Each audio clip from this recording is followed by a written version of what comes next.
Et on va parler un peu de tourisme parce que s'il y a une industrie qui a été fessée solide par cette histoire de pandémie, c'est bien le tourisme. La directrice marketing chez Tourisme Centre du Québec qui est avec nous ce soir. Céline, comment ça va? Ça va très bien, vous? Ah oui, ça va super bien. Content de te recevoir, Céline Rousseau. Tout d'abord, je veux poser la question.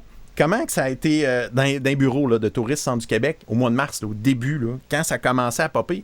Il y a des endroits dans le monde où on ferme, on est en train de parler de peut-être de faire de confinement. Ça ressemblait à quoi vos réactions, l'équipe de Tourisme Centre du Québec? Ben, écoute, je pense que tout le monde, moi première, on pensait qu'on était carrément dans un scénario de film parce que c'est une chose qu'on n'avait jamais pensé qu'on vivrait ici au Québec. Donc, tout a déboulé, fermeture sur fermeture, cancellation. Donc, ça n'arrêtait pas. Ça a été ça pendant plusieurs jours. Puis, après ça, ben, tout a fermé. Là. Donc, pour nous, là, c'était assez inquiétant. Ça commence à ressentir un peu plus l'été, mais c'est pas encore... on n'est pas... ça va être un été différent, là. Un été différent là, qu'on va connaître. Là. J'imagine. Je vais te poser une question qui a l'air bien niaiseuse, là, parce que je sais que le titre le dit assez bien, Tourisme Centre du Québec. On a une idée. Ça sert à quoi? Ça sert à faire la promotion du tourisme ailleurs pour amener des gens ici. Mais... Bravo, le pays. Oui, mais dans les 100% sans compréhension. Bravo. Merci, mais dans les faits... C'est le petit volet éducation qu'on va faire ce soir. Merci. Mais dans les faits, c'est une organisation gouvernementale? C'est un organisme? C'est quoi dans les faits? On est un OBNL, Okay. Donc une association touristique régionale. Il y en a 22 au Québec. Okay. Nous, on fait la promotion, on aide au développement, l'accueil touristique. Donc, on a différents mandats auprès de l'industrie touristique du Centre du Québec. Puis le tourisme, ben, c'est autant les activités, le plein air, le vélo, le culturel, les festivals qui, eux, on n'a rien là, jusqu'au 31 août. Ouais. Et tous les lieux d'hébergement aussi, là, qu'on pense à nos hôtels fortement touchés, les campings qui ont eu le feu vert dans les premiers. Là, donc, nous, notre but, dans le fond, oui, habituellement, on fait la promotion de la région au Centre du Québec, mais à l'extérieur du Centre du Québec. Donc, nous, notre objectif, c'est de faire venir des touristes dans le coin pour qu'ils puissent séjourner 2, 3 jours, même plus, et qui consomment le produit touristique. Alors que cet été, ben, on va parler plus aux centricois. Ouais, c'est ça. C'est drôle, hein? De passer le message, sortez dans vos attraits chez vous. Mais quand tu parles, justement, les terrains de camping, les hôtels, les activités qui se passent ici, est-ce que c'est considéré comme des membres de Tourisme Centre du Québec ou c'est par défaut, vous êtes là, votre job, même si vous ne le demandez pas, vous autres, si vous avez spoté que c'est une bonne affaire, vous voulez faire la promotion de ça? Ben nous, on a un membership, on a une adhésion, Okay. un peu comme les centres de commerce. C'est le mode de fonctionnement. Mais bien entendu, par les temps qui courent, oui, on va prioriser nos membres, mais reste qu'on est beaucoup plus ouvert. Je pense que la solidarité est importante à ce moment-ci. Là. Fait que oui. Mais on a le principe un peu d'une chambre de commerce, si tu veux. Oui, on relève du ministère du Tourisme, mais en même temps, on n'est pas gouvernemental. Là. On n'est pas une division ou un département régional là, du ministère du Tourisme. Excellent. Bon, ça, cette partie, regarde, ça va l'air niaiseux, ma question tantôt, mais là, je le sais, là, j'ai compris toute la patente, comment ça fonctionne. Donc, là, une fois qu'on sait que tout est arrêté, qu'il faut repartir des affaires, là, la première affaire, c'est les terrains de camping qu'on a entendu parler. Est-ce que vous avez de l'information qui vient du gouvernement? Stand-by, il y a telle affaire qui peut arriver ou vous apprenez vraiment au jour le jour? Écoute, nous, on l'apprenait en même temps qu'à peu près tout le monde. On avait le point de presse tous les jours à 13h. Moi, je m'assoyais dedans, puis je m'assoyais devant la télé, puis je prenais des notes, puis j'apprenais en même temps que tout le monde. C'est assez... c'est, je pense, ce qui a été le plus difficile parce que, oui, tout a arrêté en même temps, mais là, on reprend graduellement. Puis, tu sais, on comprenait, on suivait vraiment ce que la santé publique dictait. Je pense que... Puis l'idée aussi dans tout ça, oui, on a réappris tranquillement. Certains secteurs ont réouvert graduellement. mais chacun doit mettre un plan de mesures sanitaires en place avant d'accueillir des touristes, avant d'accueillir des visiteurs. Fait que c'est super important parce que si on ne fait pas les choses correctement, on ne veut pas revivre une situation similaire dans les prochains mois, là. Fait que, donc oui, quand que les secteurs d'activité recevaient le mot d'ordre qu'ils pouvaient ouvrir, oui, certains avaient réussi à se préparer un peu d'avance, mais pas tant que ça, parce que les plans devaient être approuvés par la santé publique. Il y a un comité là, qui travaillait là, sur ces documents-là, sur ces guides pour adapter le produit touristique. Donc, puis une fois que tu as le guide en main, que tu en as pris connaissance, il faut que tu mettes les mesures en place aussi. Fait que des fois, ça semble simple, mais il ne faut pas oublier qu'on fait vivre des expériences, on fait rêver les gens. Donc, à travers cette nouvelle approche-là, il faut que la clientèle sente qu'elle est en sécurité, mais il ne faut pas dénaturer non plus le produit, qu'est-ce qu'elle vient vivre comme expérience. Fait que c'est tout un défi. J'avoue. Dis-moi, on entend parler souvent des problèmes de restauration en ce moment, les commerces de détail, c'est assez critique en ce moment. Faudrait pas qu'il y ait un deuxième confinement cet automne. C'est ce qu'on lit. Les retours que vous recevez de vos membres en ce moment, les préoccupations qui sont témoignées, ça se ressemble ou c'est vraiment très différent d'un cas par cas, j'imagine? Je te dirais que, bon, c'est sûr qu'on ne se le cache pas. Même les restaurants qui ont réussi à offrir des mets pour emporter, à trouver des solutions innovantes, c'était vraiment un baume sur la plaie parce que ça leur permettait de maintenir des revenus pour assurer les frais fixes ou une partie des frais fixes. Fait que c'est sûr que de partout, on entend là, les gens dire que c'est pas facile. L'été qui s'en vient, il y avait tous hâte, parce que ce sont des passionnés, il y avait tous hâte de réouvrir, mais en même temps, on sait que l'achalandage va être réduit parce que à cause des mesures de distanciation, l'approche n'est pas la même. Fait que ce serait faux de dire qu'il n'y a personne qui sort de cette expérience-là réjoui. Tout le monde, il y en a que c'est plus difficile que d'autres parce que je pense aux hôteliers qui, eux, habituellement, ont des taux d'occupation dans la région. On est toujours à 50, même certains secteurs avec le tourisme d'affaires parce que ça aussi, les congrès, les réunions, les activités sportives qui génèrent aussi de la nuitée, bien, tout ça, c'est tombé à presque zéro là, pendant plusieurs semaines, plusieurs mois. Fait que c'est pas facile, il faut se relever, mais on est une industrie qui en a vu d'autres. Pas moi parce que je suis toute jeune, là, mais plusieurs autres, ça rappelle des événements dans le passé. Mais reste que oui, il était drôlement temps qu'on ouvre pour la saison estivale. C'est quoi le territoire de tourisme centre du Québec? Ça ressemble à quoi?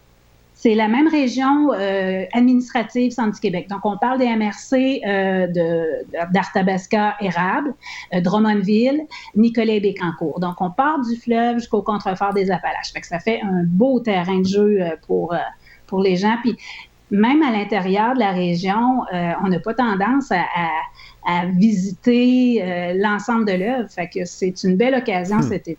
Fait qu'il n'y a rien qui arrive pour rien, finalement. Là, on va devenir de bons ambassadeurs de notre produit. Je savais que Guy allait réagir à ça.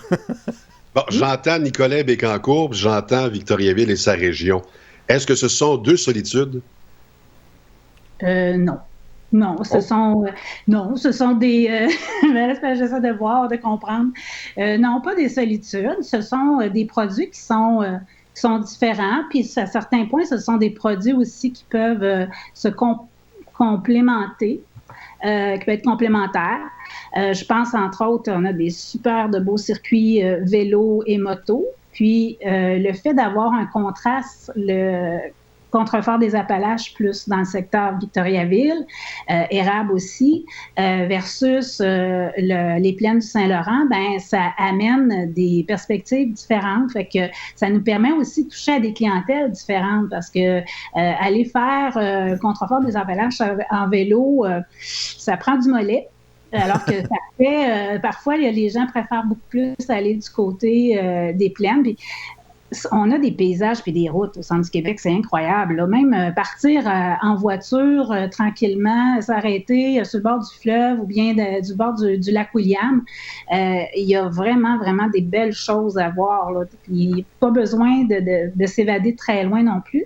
Puis reste qu'on a un beau bassin aussi autour, parce qu'on dit on va parler au Centre-Équois cet été, mais reste que les gens de la Mauricie, des cantons de Glaise, la Montérégie, donc ce sont des gens qui sont à proximité, qui peuvent venir chez nous aussi. Là. Fait que, on a bien des gens autour de nous.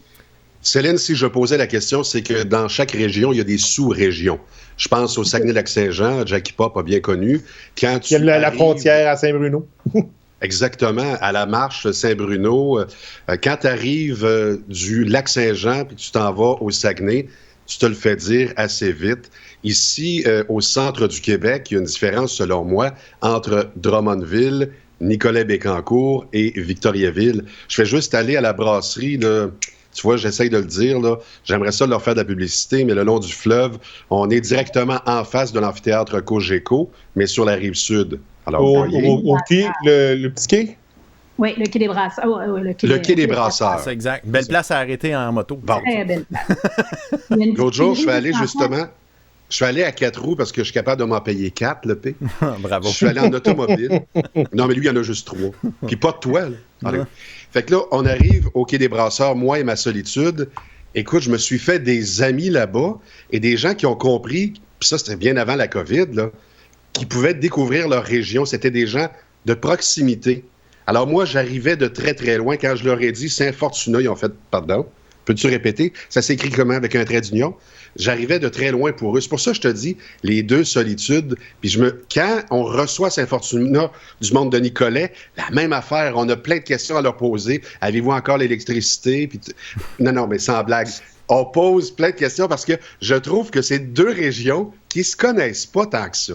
Mais tout à fait, tu as raison, parce que, à quelque part, la région est quand même vaste. Oh oui, c'est grand. Puis, on n'a pas cette tendance-là à se voisiner tant que ça. Fait que, oui, la question n'est pas bête.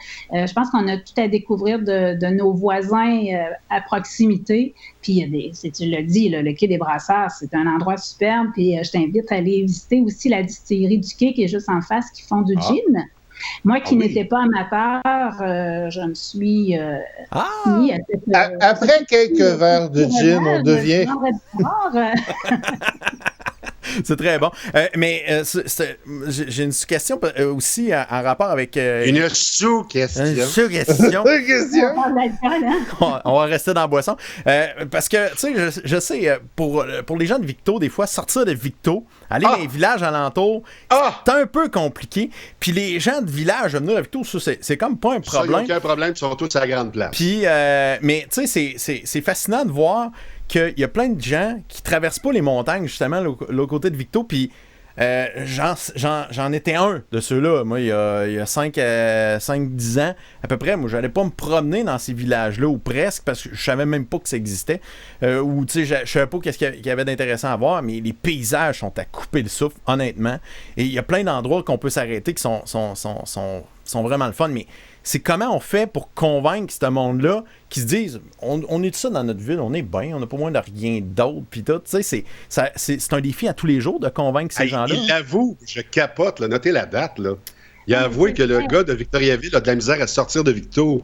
Bravo, le pays. Mais c'est vrai, mais on pourrait le dire à plein d'autres grands centres. Exact. Oui, là, Drummondville doit se sentir un peu la même chose parce que, faut se le dire, on a quand même des villes avec une diversité d'activités puis de services autour. Fait que, c'est sûr. Mais par contre, je pense qu'il faut pousser notre curiosité parce que, tu sais, on a beau avoir le réservoir du lac Baudet, mais le manoir le lac William et le manoir du lac William, c'est tout autre chose. Là. Fait que oui, il faut s'ouvrir à nos petits trésors, il faut apprendre à les découvrir. Puis moi, je pense que c'est un peu le message qu'on veut leur dire aux gens. Oui, puis on a passé quand même les 3 derniers mois dans notre maison, sur notre balcon, dans notre cour.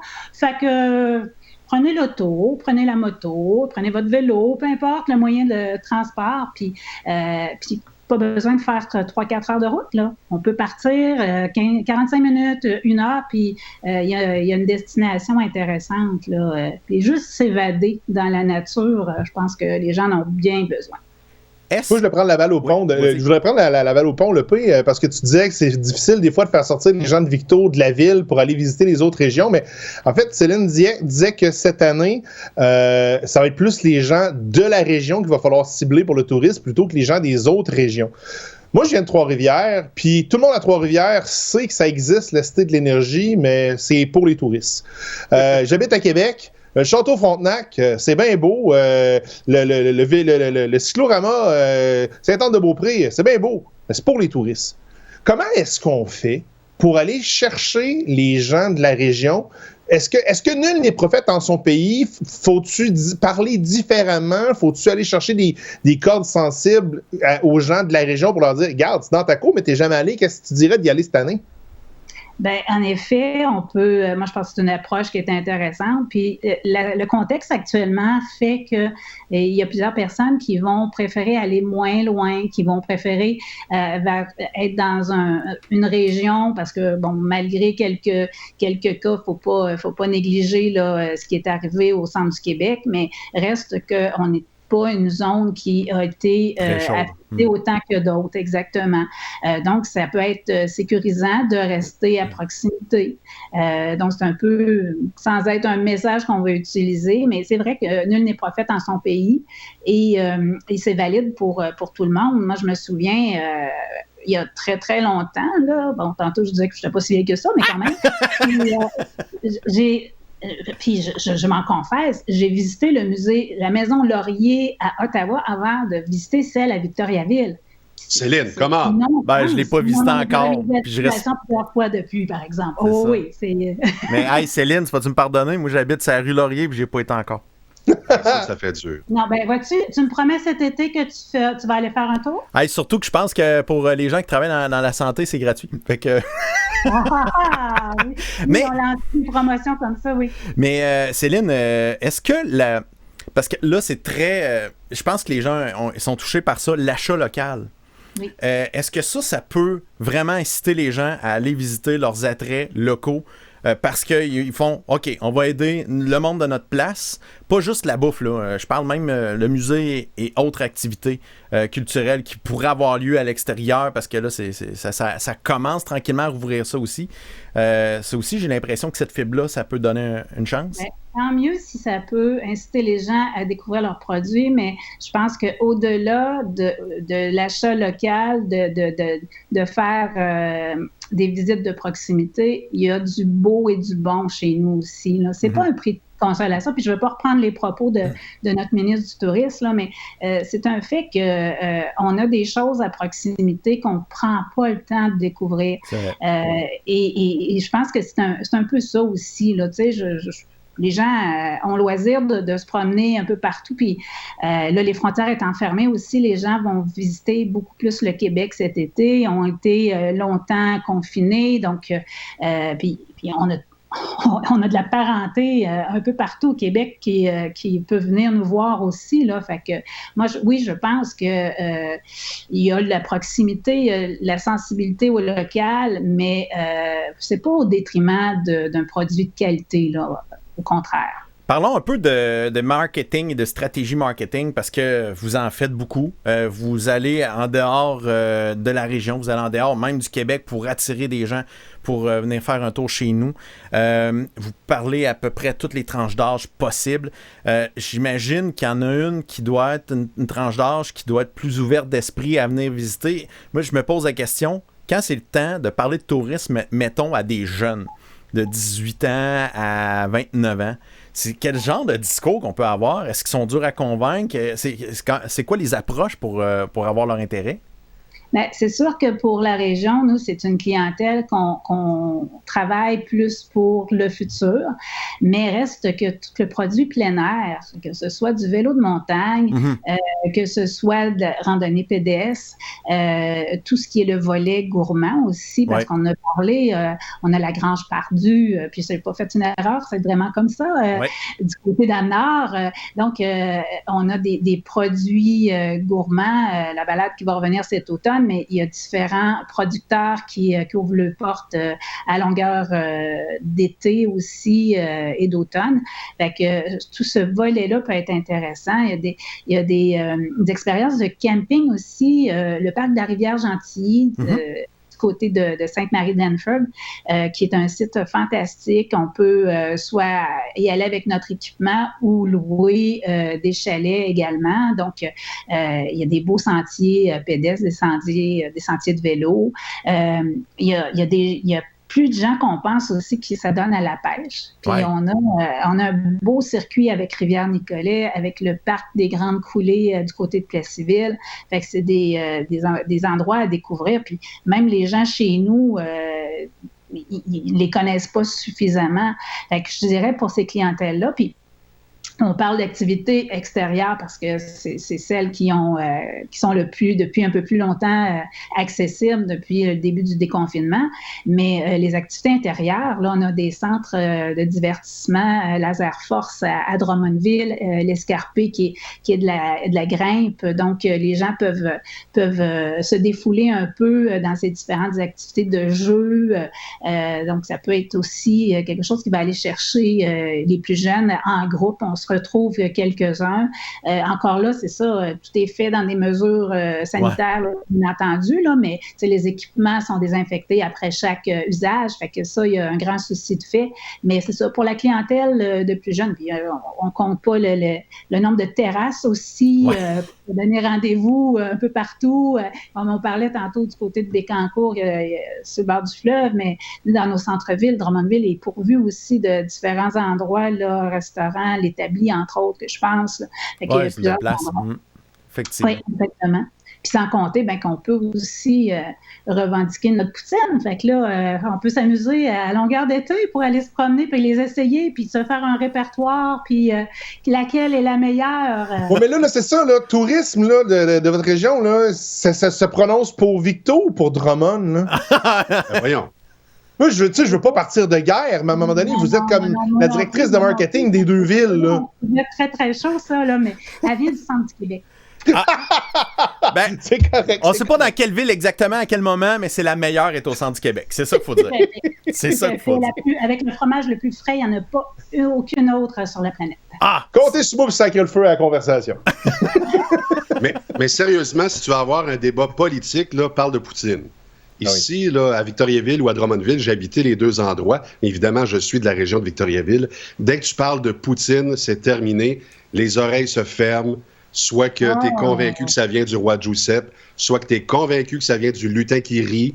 Puis il y en a même qui vont dire que le fromage a été déposé à Princeville. Il y a toute une énigme qui peut... On pourrait faire un livre, une encyclopédie là-dessus. Fait que il y a de l'histoire à raconter, là. C'est vrai. Est-ce que c'est une des questions, quand ils voient Tourisme Centre du Québec, quand vous allez voir les autres régions, est-ce que c'est une des questions qui revient souvent? On vous parle souvent de la poutine? Non, pas tant que ça. Okay. Je dirais que, oui, parce que c'est nous qui l'amenons souvent sur le sujet. C'est ça, c'est nous autres qui le fait. Oui, mais tu sais, je veux dire, on faut quand même revendiquer ce qu'on a, hein, puis on a plein de belles choses, mais la poutine est quand même née ici. T'as raison. Parce que c'est un peu aussi, tu sais, on teinte les discours selon notre personnalité, puis pour certains qui me connaissent, j'ai vraiment... moi, je mangerais de la poutine 3 fois par jour, fait que ça ne me dérange pas d'en parler. Elle existe, la femme parfaite, je l'ai dit. C'est Céline. Elle existe, mais c'est parce qu'elle, je ne sais pas où ça va nulle part. Non, c'est ça. Elle est filiforme. Vous voyez, je ne causais pas. Oui. Le confinement, des fois, là... Céline, je suis en train de te lavarder sur Tourisme Centre du Québec. On peut nous répondre, semble-t-il, concernant entre autres les maisons et chalets à louer. Mais étant donné que tu es là et c'est la grande question dans l'actualité aujourd'hui, je regardais un reportage sur TVA où on parlait de la Mauricie, où on parlait du Bas-Saint-Laurent. Et il semblerait que le taux d'occupation des chalets est très élevé. Qu'en est-il pour nous? Moi, je n'ai pas les chiffres pour la région, mais je sais que ce qui se passe actuellement, c'est que oui, c'est une façon de sortir cet été. Puis l'autre problématique aussi, c'est que quand tu loues un chalet, il y a au minimum de 24 heures pour pouvoir donner le temps d'une désinfection. Fait que ça réduit le nombre de locations possibles. Fait que ça s'explique un peu comme ça. Mais c'est ça, moi, j'ai pas les chiffres. J'ai pas malheureusement pas eu le temps là, de faire le tour. On est actuellement à regarder dans l'ensemble de nos partenaires comment ça se déroule, ce pré-ouverture-là. Je sais que certains campings, ça va très bien. Pour d'autres, il y a encore possibilité là, de réserver. Fait que c'est variable, ça, je dirais. Là. Ça dépend de l'offre, ça dépend de la clientèle. Donc, oui. Est-ce que, parce qu'on a entendu qu'il y avait beaucoup de gens qui ont fait, nos vacances d'été, on a pris notre budget, on décide de rénover à la maison, puis de faire du cocooning dans la cour arrière, puis tout ça. Quand tu entends ça, est-ce que c'est une source d'inquiétude ou tu te dis, c'est normal pour cet été, puis on va se reprendre juste l'été prochain? C'est un discours qu'on entend, mais en même temps, parallèlement à ça, j'ai reçu beaucoup d'appels de gens des environs et même de l'extérieur qui s'interrogent ce qui est ouvert dans la région. Il y a des gens qui sont sans être des habitués, des fidèles au Centre du Québec. Donc, oui, pour certains, peut-être que ce sera une décision qu'ils prendront de rester à la maison, mais je ne suis pas convaincue que ça va être la majorité parce que l'autre aspect, c'est qu'on est une région super accessible, autant en termes de positionnement géographique, quand on parle autour, mais aussi en termes de coûts. Un séjour dans la région est souvent beaucoup plus abordable qu'à d'autres endroits au Québec, là, qu'on pense, bien sûr, on ne parlera pas de Montréal, là, mais à Québec même, où il y a certains resorts là, qui sont plus dispendieux, alors que nous, on a quand même un bon rapport qualité-prix. Il n'y a pas de coût de stationnement non plus. Il y a beaucoup de choses abordables là, dans la région. Fait que moi, je pense qu'on va s'en sortir quand même bien. Suggestion marketing, parce que tu occupes le poste de directrice marketing. Si on avait une pancarte, là, pas loin de Daval-Huiville, inscrit à droite « Île-de-la-Madeleine », penses-tu que ça marcherait? Je pense pas. Moi, j'aimerais mieux parler d'un autre aspect de la région, là, parce que vendre mes voisins, je vais leur laisser faire leur bon job. Non, mais Île-de-la-Madeleine, c'est tellement populaire, puis on peut pas y aller, puis quand on y va, il faut faire de la route, puis pas dormir, puis pas avoir d'accident. C'est complexe cette année aussi, là. Fait que nous, c'est plus en venir au Centre du Québec. Fait que, non, je viserais plutôt, je mettrais à la place Kings et Falls, en arrivant proche de la C'est bon, le parc Marie-Victorin, cette année, ça fonctionne-tu? Oui, on va le 24 juin, donc on peut aller faire des visites, fait que c'est super beau, là. C'est super. Mon frère habite juste à côté du parc Marie-Victorin, puis c'est vraiment une belle visite. Je m'attendais pas à avoir du fun de même à regarder des plantes. Non, mais j'avoue qu'il y a plein de choses à apprendre là aussi. Hein? C'est de la culture tout le temps. Absolument. En terminant, Céline, moi, je suis forcé d'admettre dans les 10 dernières années, même 15 dernières années, Victoriaville est victime de son succès et la région du Centre du Québec est très prisée par des pré-retraités et des jeunes retraités qui arrivent des grands centres, qui ont habité Montréal, ils ont habité Québec, ils viennent s'installer au centre du Québec, justement parce que c'est très central. Est-ce que souvent, je ne sais pas si tu as des chiffres de ça pour le voir, est-ce que tu vois vraiment qu'une cause à effet, mettons, des gens qui sont venus passer du temps ici, comme touristes, peuvent tomber en amour avec la région et s'installer ici? Écoute, c'est pas quelque chose que j'ai entendu de gens. Là. C'est sûr que souvent, nous, on est plus dans des environnements, des salons où c'est vraiment des touristes. Ouais. Ce que j'entends souvent, par exemple, c'est que des fois, c'est des gens qui ont habité ou qui connaissent. Il y a tellement...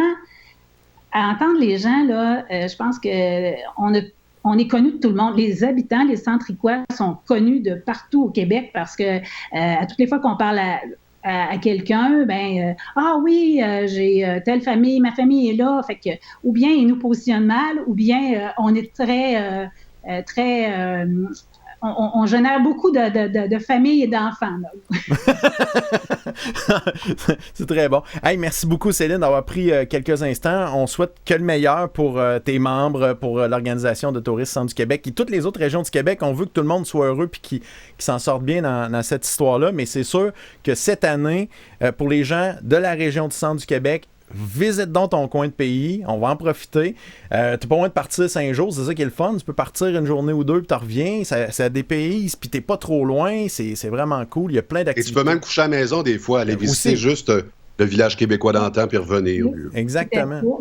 Mais moi, si j'avais un message à lancer, au contraire, je dirais aux gens, faites différent cette année. On n'a pas l'habitude d'aller coucher dans un hôtel de notre région. Souvent, on va dans des hôtels à l'extérieur, mais on a des petits... je dis petit, mais c'est pas péjoratif, là, c'est coquet, charmant. On a des gîtes, on a des auberges, on a des hôtels, même 4-5 étoiles là, dans la région. Fait que permettez-vous un petit week-end, laissez-vous dorloter. Il y a des forfaits découvertes, des forfaits détente, les spas là, qui reprennent également. Là, fait que je pense que tout le monde, avec le printemps qu'on a vécu, tout le monde mérite de se faire dorloter pendant 24-48 heures. Fait que profitez-en. C'est basique, là. C'est basique, mais pas dormir à la maison, c'est donc le fun, des fois. Oui. Exact. Ça fait différent. Pas avoir à se faire à manger, tu sais, d'arriver, puis, tu sais, je veux dire, ça sent bon chez nous, mais quand on rentre dans une chambre d'hôtel, là, ça sent le propre, hein?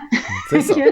Laissez-vous gâter, puis je vous invite aussi, je vais faire ma petite plug, là. Vas-y. On a un beau guide touristique. Fait que je vous invite à le commander, soit au téléphone ou en ligne.